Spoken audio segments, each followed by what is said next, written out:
Mayang Imphal KEITHEL MANAKTA Agriculture Department ki MAKHADA SAJILLAMBA Mayang Imphal Agro Market Complex ki Nongpok Thangba Dukan Taruk Amadi Nongchup THANGBADA Dukan Mapan PUNNA Dukan sing Asibu Louthokpiyu HAINA di Mayang Imphal BAZAR Women's VENDER Welfare Association ki Secretary THOUNAOJAM USHARANI na PHONGDOKHRE wafam sing asi di Mayang Imphal Vendor Welfare Association amadi KUCMA ga khusam naduna Mayang Imphal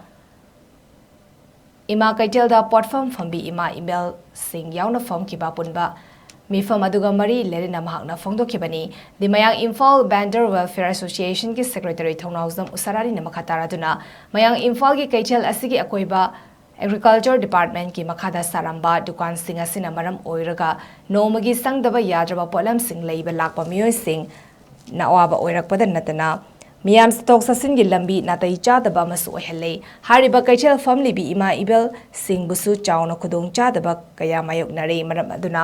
mari lenaba loisangi maikedi gi athuba matamda dukan sing asibu louthokpina ba amadi Mayang Imphal Bazar lambi gi nakanda family ba nga yonbi singbu agro market complex manungda pusinbina ba haina so apel tawki lonina bazar asigi manungda maihau lang poktoklakpa matamda lambi ningtina leitabana maram oiraga matik chaba lambi amasu sembina ba wafam phongdoki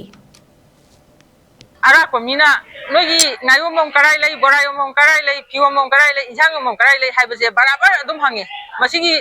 sigi leiba pibam je akoi mayam phanda lei simaina atopa mafam jaga amda tukana kochelaga leiba KEITHEL ji ujadeba aduiduna akoina masi lothokpiyu yaragadi leina basingda haijaraga lothokpiyu oida akoi gi councilor kanu ama lei office ama lei banina akoi councilor singda che pisanjare ko dagi akoi gi honorable MLA lei banina honorable MLA da su pisanjai adaida makoina thajaba pibirei tha humbokti matam ngaibiu aduga tanaminasi haidana adaida akoisu ngairagadi leijabane ba tha umte ada sahi phara daida karigumba reply amta sum phangaktabaduda akoi nungaijadadana karamba mafamda karmain tawraga tanajaraga sillaga akoi meeting ji tawsi ena sinjabana khanjai aduga na makoina meeting asi pangthokpada mogi pakhum karino akoi tajarakanda adugi mathang tabadagidi thabakta onthokpira akoi na